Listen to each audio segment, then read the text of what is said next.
Welcome to Sir Win's Accounting Lectures. Today, magkakaroon tayo ng pen and paper video problem solving patungkol sa Lecture 02, Cash Equivalents. Actually, ang link o ang mismong file ng problem na sasagutan natin today ay nasa description ng video lecture na ito. At ang advice namin ay sagutan mo muna ng solo ang nasabing problem at bumalik ka kapag tapos ka na to confirm kung tama ang pagkakaintindi mo sa lesson at kung tama rin nga ang naging sagot mo. Okay? Pero kung may sagot ka na nga, simulan na natin ang pagbibigay ng solution sa problem under discussion. So again, the topic, Lecture 02, Cash Equivalents. Ang tanong natin ay nandito.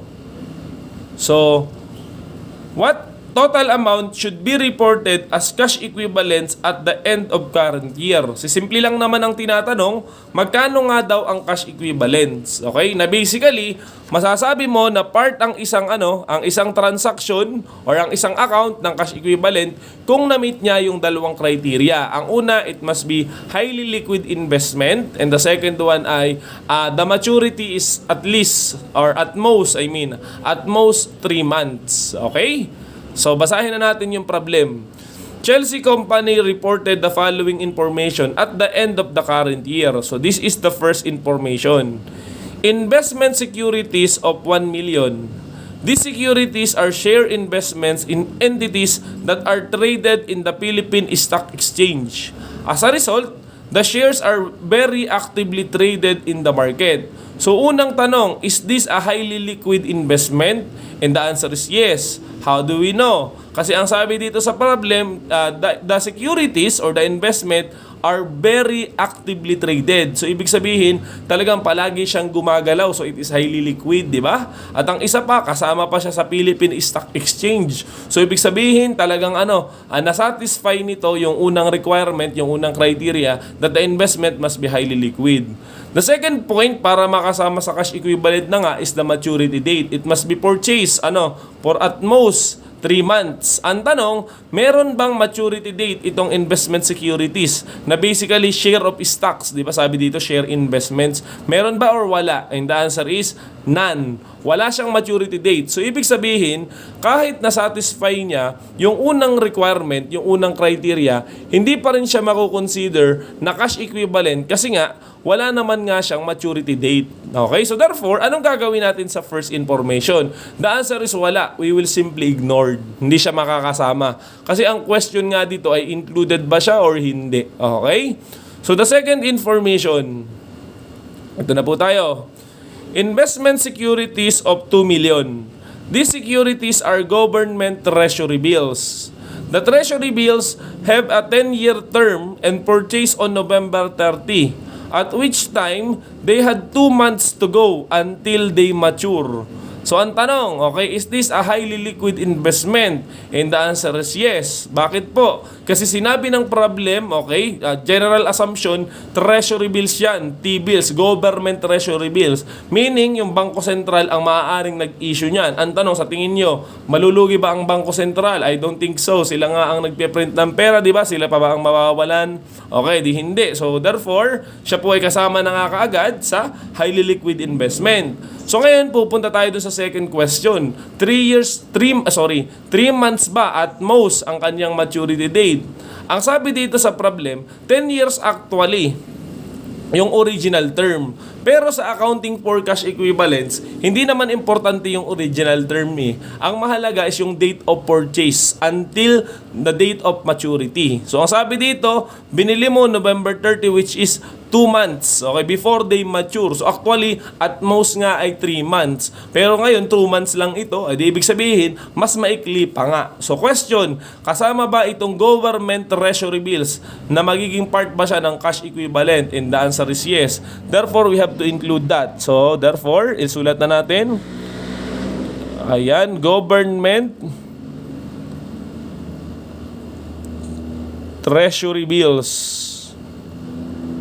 Okay, amounting to 2 million peso. Okay, kasama siya sa cash equivalent. So, next information. So, as we read, investment securities of 1,500,000. These securities are commercial papers or money market placements.